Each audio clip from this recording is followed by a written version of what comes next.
everyone, I am Seema Nayan and today we will do Unit 3 Periodic Properties की quick revision. तो effective nuclear charge क्या होता है? First topic is effective nuclear charge. Effective nuclear charge क्या होता है? जैसे न्यूक्लियस है, न्यूक्लियस के अराउंड इलेक्ट्रॉन्स रिवॉल्व करते हैं, जैसे बोर्स मॉडल ने बोला। तो जो वैलेंस इलेक्ट्रॉन वाले जो इलेक्ट्रॉन्स हैं, इलेक्ट्रॉन्स जो वैलेंस शेल में प्रेजेंट है, वो जितना न्यूक्लियस के चार्ज को फील करेंगे, that is effective nuclear charge. अगर मान लो न्यूक्लियर चार्ज जो एग्जैक्ट न्यूक्लियर चार्ज है वो 20 है, लेकिन जो ये वैलेंस इलेक्ट्रॉन्स हैं वो 20 उसका इफेक्टिव न्यूक्लियर चार्ज 20 नहीं होगा, वो कुछ कम होगा, क्योंकि जो इनर शेल में इलेक्ट्रॉन्स हैं उनकी रिपल्शन की वजह से वो एक स्टीरिक इफेक्ट क्रिएट कर देंगे, एक हिंड्रेंस क्रिएट कर देंगे, शील्डिंग इफेक्ट जिसको हम बोलते हैं, शील्डिंग इफेक्ट क्रिएट कर देंगे, जिसकी वजह से ये वाले इलेक्ट्रॉन्स एग्जैक्ट न्यूक्लियस के चार्ज को फील नहीं कर पाएंगे, वो थोड़े कम चार्ज को फील करेंगे। तो वो होता है effective nuclear charge. Effective nuclear charge होता है Z माइनस एस। Z क्या होता है? Z होता है एक्चुअल न्यूक्लियर चार्ज और S होता है शील्डिंग कांस्टेंट। अब शील्डिंग कांस्टेंट किस पे डिपेंड करता है? इनर शेल इलेक्ट्रॉन्स पे, कि जो इनर शेल इलेक्ट्रॉन्स है वो कितने हैं, कितनी इनर शेल्स हैं, उन पे डिपेंड करता है। तो उसको निकालने के लिए एक रूल होता है स्लेटर्स रूल। स्लेटर्स रूल होता है Z इफेक्टिव निकालने के लिए किसी भी न्यूक्लियस का, मतलब किसी भी इलेक्ट्रॉन का। तो सबसे पहले इसके लिए हमें क्या करना है? हमें इलेक्ट्रॉनिक कॉन्फ़िगरेशन लिखनी होगी। इलेक्ट्रॉनिक कॉन्फ़िगरेशन के लिए आपको ये याद रखना पड़ेगा 1s 2s 2p 3s 3p 4s 3d 4p होती है। आप किसी की भी इलेक्ट्रॉनिक कॉन्फ़िगरेशन लिख लीजिए, जैसे क्रोमियम की लिख लीजिए, क्रोमियम की 24 होती है। 1 to 30 एटॉमिक नंबर्स की कॉन्फ़िगरेशन याद कर लेना, ये सीरीज याद कर लेना और फिर फिल कर देना, ठीक है। तो क्रोमियम 24 है, तो 1s2 2s2 2p 6 3s2 3p 6 4s2 3d 4, ये हो जाएगी क्रोमियम की इलेक्ट्रॉनिक कॉन्फ़िगरेशन। पहला स्टेप है इलेक्ट्रॉनिक कॉन्फ़िगरेशन लिखना। फिर दूसरा स्टेप है जो NH शेल है उसके अकॉर्डिंगली इनको रीअरेंज कर लेना। पहले 1s वाली सारी ऑर्बिटल, फिर 2 वाली, फिर 3 वाली, फिर 4 वाली एंड सो ऑन। तो अब 24 वाली करो 2 2 6 2 6 4 2। अब रूल देखिए, रूल क्या कहता है कि जो अगर जिस इलेक्ट्रॉन का हमें शील्डिंग इफेक्ट या Z इफेक्टिव निकालना है, जिस इलेक्ट्रॉन का Z इफेक्टिव निकालना है, अगर वो S और P ऑर्बिटल में है, तो जो NH शेल वाले इलेक्ट्रॉन्स हैं वो 0.35 कंट्रीब्यूशन करेंगे, N-1H शेल वाले 0.85 कंट्रीब्यूशन करेंगे, N-2H शेल और लोअर शेल वाले जो इलेक्ट्रॉन्स हैं वो 1.0 कंट्रीब्यूट करेंगे, मतलब 100% शील्ड करेंगे। तो फिर हम शील्डिंग इफेक्ट निकाल लेंगे 0.35 into number of electrons in, अगर हमें इसके लिए निकालने हैं 4s2 के लिए, तो दैट वुड बी 1 प्लस, क्योंकि 4s में 1 के ऊपर तो हम निकाल रहे हैं और 1 हम लेंगे, कंसिडर करेंगे। उसके बाद ये 6 और 4 10 और 2 12 इंटू 0.85 प्लस 10 इंटू 1, जो भी आएगा that would B shielding constant. फिर Z इफेक्टिव क्या होगा? 24 माइनस S, जो भी ये वैल्यू आएगी वो, तो वो इसका Z इफेक्टिव हो जाएगा। अगर DF इलेक्ट्रॉन्स के लिए हमें शील्डिंग इफेक्ट निकालना होता है तो NH शेल वाले कंट्रीब्यूट करते हैं 0.35 और N-1H शेल और लोअर शेल वाले, जितने भी लोअर शेल वाले हैं वो कंट्रीब्यूट करते हैं 1। इसमें याद रखना है 0.85 कंट्रीब्यूशन नहीं आएगा। मैं ज़्यादा डिटेल्स में नहीं बता रही हूँ क्योंकि क्विक रिविजन है, ठीक है। तो पेनिट्रेशन पावर क्या होता है? पेनिट्रेशन पावर होता है, जैसे ये न्यूक्लियस है हमारा, न्यूक्लियस के the ability of orbital to attract electron, मतलब न्यूक्लियस कितना इलेक्ट्रॉन को अट्रैक्ट करेगा, that would be penetration power. Nucleus के कितने पास होंगे electron, that would be penetration power. तो एक चीज जो इसमें याद रखनी है कि SP-D-F, closeness to the nucleus is penetration power. जो जितना क्लोज होगा उतनी ही वो उसकी ज्यादा पेनिट्रेशन पावर होगी। तो S की सबसे ज्यादा होती है, फिर P की, फिर D की और फिर F की, क्योंकि जो S होती है वो न्यूक्लियस के सबसे ज्यादा पास होती है, then P, then D, then F, इसलिए S ऑर्बिटल की पेनिट्रेशन पावर सबसे ज्यादा होती है। ये याद रखना है आप लोगों को। उसके बाद अगली डेफिनेशन है इसमें एटॉमिक साइज। एटॉमिक साइज को आप दो तरीके से डिफाइन कर सकते हो। एक तो आप कह सकते हो न्यूक्लियस से वैलेंस शेल वाले इलेक्ट्रॉन का जो डिस्टेंस है दैट इज एटॉमिक साइज। दूसरा for a neutral gaseous atom, ये इंपॉर्टेंट टर्म है, for neutral gaseous atom neutral system के लिए एटॉमिक साइज डिफाइन करते हैं हम। अगर दूसरी डेफिनेशन है कि न्यूक्लियस से वहाँ उतना डिस्टेंस जहाँ पे there is a probability of finding electron, तो उसको भी हम एटॉमिक साइज बोलते हैं। तो अब हमें दो चीज़ें और इसमें करनी है। एटॉमिक साइज का जो ट्रेंड है along the period atomic size decrease करता है, क्योंकि इफेक्टिव न्यूक्लियर चार्ज इंक्रीज करता है, इसलिए एटॉमिक साइज डिक्रीज करता है, जेड इफेक्टिव इंक्रीज करता है along the period. Down the group atomic size increase करता है क्योंकि जो नंबर ऑफ शेल्स हैं वो इंक्रीज करती है। जो वैलेंस इलेक्ट्रॉन होगा that will enter into new shell में न्यू एनर्जी शेल में वो इलेक्ट्रॉन ऐड होगा, तो नंबर ऑफ शेल्स इंक्रीज होते जाएंगे जैसे जैसे हम डाउन द ग्रुप जाएंगे, इसलिए एटॉमिक साइज इंक्रीज होता है। अब next is ionic size. Ionic size क्या होता है?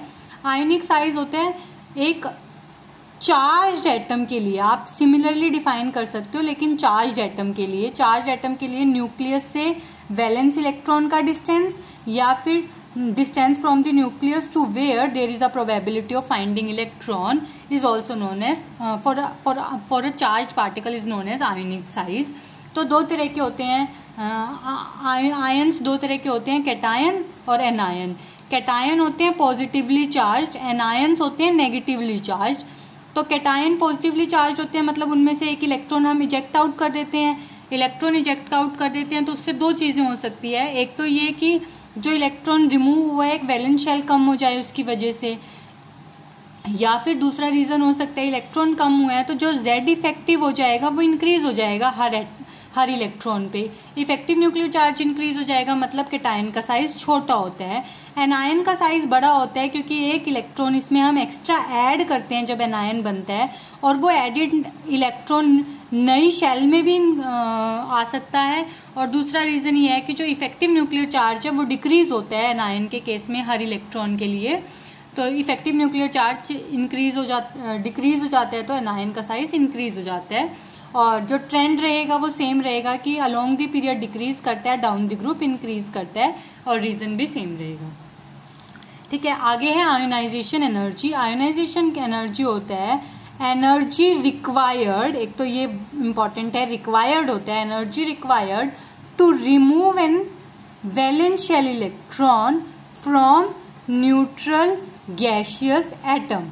एनर्जी रिक्वायर्ड होती है, इलेक्ट्रॉन रिमूव होता है वैलेंस शेल से, और न्यूट्रल गैसियस एटम के लिए हम इसे डिफाइन करते हैं, ये याद रखना आप लोग।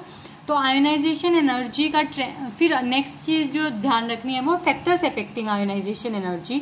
एक सबसे पहला फैक्टर है इफेक्टिव न्यूक्लियर चार्ज। जितना ज्यादा इफेक्टिव न्यूक्लियर चार्ज होगा आयोनाइजेशन एनर्जी उतनी ही ज्यादा होगी, क्योंकि जितना इफेक्टिव न्यूक्लियर चार्ज ज्यादा उतना वैलेंस शेल और न्यूक्लियस के बीच में अट्रैक्शन ज्यादा, उतनी ही हमें एनर्जी देनी पड़ेगी उस इलेक्ट्रॉन को रिमूव आउट करने के लिए। नंबर ऑफ शेल्स और साइज के इन्वर्सली प्रोपोर्शनल होती है। जितना ज्यादा साइज या जितनी ज्यादा नंबर ऑफ शेल्स उतनी ही आयोनाइजेशन एनर्जी कम, क्योंकि न्यूक्लियस और वैलेंस इलेक्ट्रॉन के बीच में अट्रैक्शन कम हो जाएगा, इलेक्ट्रॉन को इजेक्ट आउट करना ईजी हो जाएगा, तो आयोनाइजेशन एनर्जी इंक्रीज हो जाएगी। टाइप ऑफ ऑर्बिटल मतलब S P D F orbital. अगर एस ऑर्बिटल में इलेक्ट्रॉन प्रेजेंट है तो उसकी आयोनाइजेशन एनर्जी ज्यादा होगी as compare to P D F. ऐसे उसका रीजन है जो एस ऑर्बिटल है उसकी पेनिट्रेशन पावर सबसे ज्यादा होती है देन डी देन एफ। ठीक है, next is electronic configuration. Electronic configuration में हमें पढ़ना है कि जो हाफ फील्ड और फुल फील्ड कॉन्फ़िगरेशंस होती हैं, हाफ फील्ड और फुल फील्ड कॉन्फ़िगरेशंस होती हैं, वो ज़्यादा स्टेबल होती हैं, तो उनसे इलेक्ट्रॉन रिजेक्ट आउट करना मुश्किल होता है, इसलिए हाफ फील्ड और फुल फील्ड कॉन्फ़िगरेशंस की आयोनाइजेशन एनर्जी ज़्यादा होती है। ठीक है, नेक्स्ट इज ट्रेंड। इसका ट्रेंड क्या होता है आयोनाइजेशन एनर्जी का? अलोंग द पीरियड की बात करें तो आयोनाइजेशन एनर्जी इंक्रीज होती है। आयोनाइजेशन एनर्जी इंक्रीज होती है क्योंकि साइज डिक्रीज होता है। साइज डिक्रीज होता है तो वैलेंस शेल और न्यूक्लियस के बीच में जो अट्रैक्शन है वो इंक्रीज हो जाता है, ज़्यादा एनर्जी हमें देनी पड़ती है इलेक्ट्रॉन को इजेक्ट आउट करने के लिए। और down the group ionisation energy decrease होती है। आयोनाइजेशन एनर्जी डिक्रीज इसलिए होती है क्योंकि साइज बढ़ जाता है तो न्यूक्लियस और इलेक्ट्रॉन के बीच में जो इंटरेक्शन है वो कम हो जाती है, इलेक्ट्रॉन को इजेक्ट आउट करना ईजी हो जाता है, तो आयोनाइजेशन एनर्जी डिक्रीज होती है। Next is electron affinity. Electron affinity क्या होता है? इलेक्ट्रॉन एफिनिटी होता है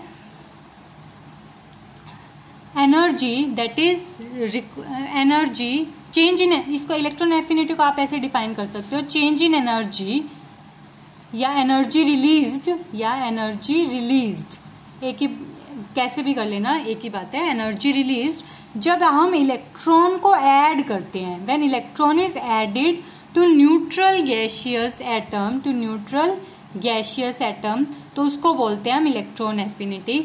अब इलेक्ट्रॉन एफिनिटी का ट्रेंड क्या होगा, अगर हम लॉन्ग दी पीरियड जाएंगे तो साइज क्या हो रहा है, साइज डिक्रीज हो रहा है, तो मतलब वैलेंस शेल के बीच में और न्यूक्लियस के बीच में एफिनिटी इंक्रीज हो रही है, तो ये इंक्रीज होगा, इलेक्ट्रॉन एफिनिटी इंक्रीज होगी जैसे हम अलोंग दी पीरियड जाएंगे। लेकिन जो नोबल गैसेज होती हैं, नोबल गैसेज, उनकी इलेक्ट्रॉन एफिनिटी 0 होती है। हैलाइड्स की सबसे ज़्यादा होती है, हैलाइड्स में भी जो फ्लोरीन है, halogen, fluorine halogen has highest electron affinity. तो नोबल गैसेस की 0 होती है क्योंकि जो इनकी इलेक्ट्रॉनिक कॉन्फ़िगरेशन होती है वो स्टेबल होती है, वो इलेक्ट्रॉन एक्सेप्ट नहीं करते हैं, इसलिए ठीक है। ऐसे ही डाउन द ग्रुप जाएंगे हम तो इलेक्ट्रॉन एफिनिटी डिक्रीज करती है क्योंकि साइज इंक्रीज हो जाता है और न्यूक्लियस और इनकमिंग इलेक्ट्रॉन के बीच में जो अट्रैक्शन होगा वो बहुत कम होगा।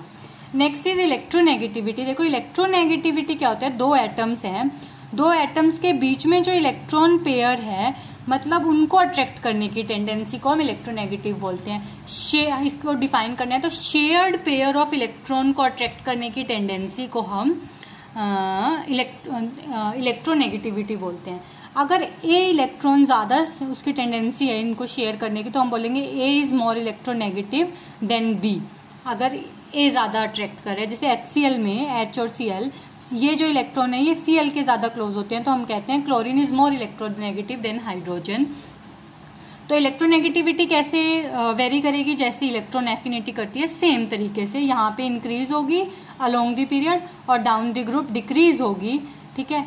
रीजन भी सेम है, साइज इंक्रीज हो रहा है, तो न्यूक्लियस और वैलेंस शेल साइज डिक्रीज हो रहा है सॉरी यहाँ पे, तो न्यूक्लियस के बीच में अट्रैक्शन ज़्यादा होगा तो electron shared pair of electron के साथ भी अट्रैक्शन ज़्यादा होगा तो इलेक्ट्रोनेगेटिविटी इंक्रीज करेगी, नीचे की तरफ डिक्रीज करेगी, ठीक है। Next is polarisability. देखो दो तरीके से जो दो टर्म्स होती है, एक तो पोलराइजेबिलिटी और एक होती है पोलराइजिंग पावर। ये मैं आप लोगों पोलराइजिंग पावर, तो पोलराइजेबिलिटी हम हमेशा एनायन के लिए डिफाइन करते हैं और पोलराइजिंग पावर हम कैटायन के लिए डिफाइन करते हैं। पोलराइजेबिलिटी क्या होती है, एनायन के पास नेगेटिव चार्ज होगा, तो कोई भी एलिमेंट है जो एनायन है जिसके पास नेगेटिव चार्ज है, इसकी इलेक्ट्रॉनिक डेंसिटी को डिस्टॉर्ट होने की जो टेंडेंसी है उसको हम बोलते हैं पोलराइजेबिलिटी। तो polarisability can be defined as ability of electronic density to get polarised, that is polarizability. The tendency of anion to get polarized by the cation is known as polarizability. और polarizing power cation की होता है, मतलब positive charge जो है वो negative charge की electronic density को कितना डिस्टॉर्ट कर रही है, दैट इज पोलराइजिंग पावर। तो polarising power is the ability of cation to distort electronic cloud of anion, that is polarising power. तो इसमें सबसे इंपॉर्टेंट चीज़ है फजान्स रूल। जब भी पोलराइजेबिलिटी डिफाइन करनी आ जाए फजान्स रूल जरूर एक्सप्लेन करना है। जब भी पोलराइजेबिलिटी या पोलराइजिंग पावर ज़्यादा होती है तो उसमें कोवेलेंट कैरेक्टर ज़्यादा होता है, क्योंकि कोई भी जो बॉन्ड है वो प्योरली आयनिक और प्योरली कोवेलेंट नहीं होता है। कुछ कोवेलेंट कैरेक्टर होता है, कुछ आयनिक कैरेक्टर होता है।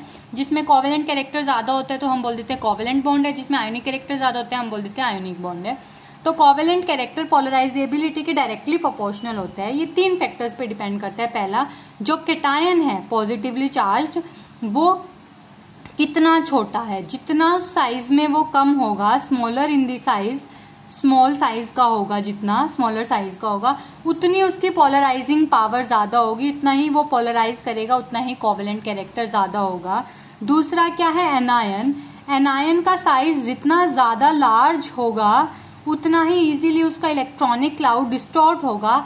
जितना ज़्यादा इजीली उसका इलेक्ट्रॉनिक क्लाउड डिस्टॉर्ट होगा उतना ज़्यादा पोलराइजेबिलिटी होगी। जितनी पोलराइजेबिलिटी होगी उतना कोवेलेंट कैरेक्टर ज़्यादा होगा, उसमें उतना ही कोवेलेंट बॉन्ड होगा। थर्ड इसका जो पॉइंट है वो ये है चार्ज।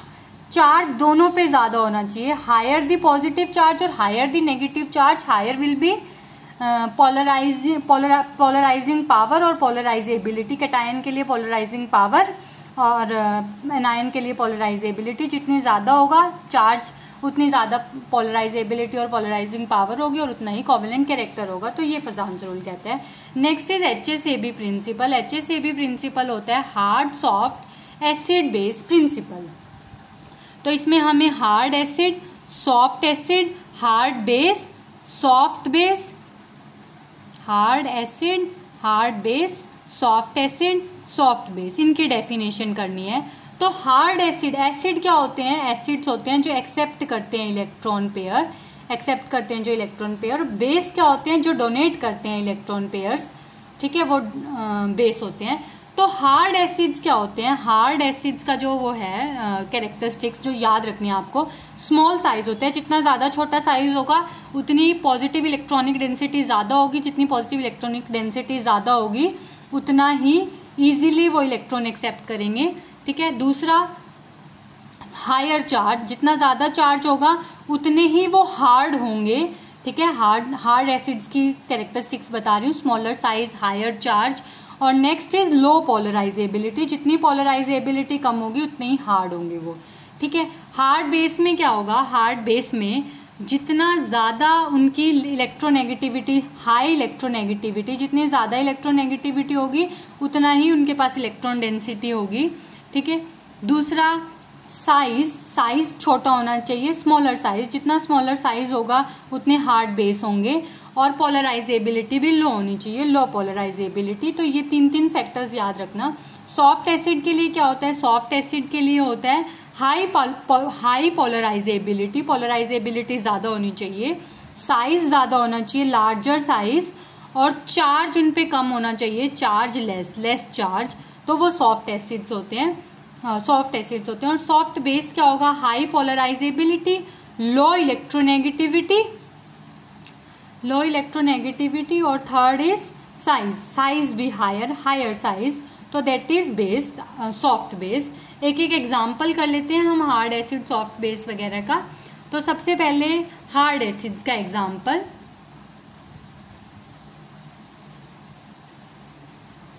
हार्ड एसिड्स में आप लोग जैसे Mg2 positive, Al3 positive, magnesium, aluminium 3 positive, या सोडियम पॉजिटिव, लिथियम पॉजिटिव, ये हो गए हार्ड एसिड्स, ठीक है।